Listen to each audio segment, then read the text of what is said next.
تعرف ان في موتوسيكل 6 سلندر وكان يعتبر اسطوره من اساطير الموتوسيكلات وقتها؟ ما تعرفش طبعا، تعالى بقى نتفرج عليه.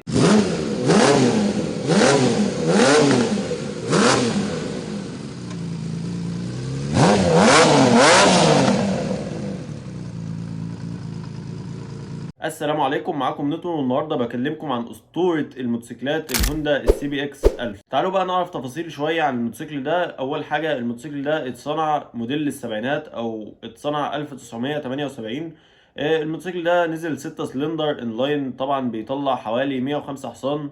وكان الموتوسيكل ده مشهور جدا بسرعته الغريبه وسرعته القويه جدا، واللي هي 217 كيلو متر. طبعا هو في موتوسيكلات صيني بتجيبها دلوقتي، ولكن ايام السبعينات او سنة 70 كان الموتوسيكل ده قوي جدا.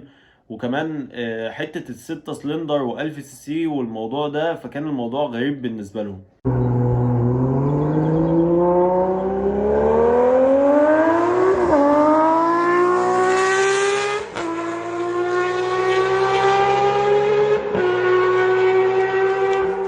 وطبعا اغرب حاجه بقى مش ان الموتوسيكل 6 سلندر، لا بالعكس، الموتوسيكل ده في حاجه اغرب من كده كمان، ان هو تبريد هواء.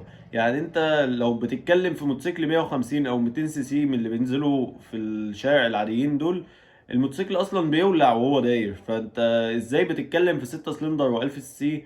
والموضوع، لا الموضوع هيبقى صعب شويه بصراحه. يعني ربنا يشفي فخاد اللي كان راكبه. بس بصراحه الموتوسيكل ده هيفضل مشهور جدا، وده بقى بيخلي الموتوسيكل ده واحد من احلى واجمل الموتوسيكلات اللي نزلت في العالم.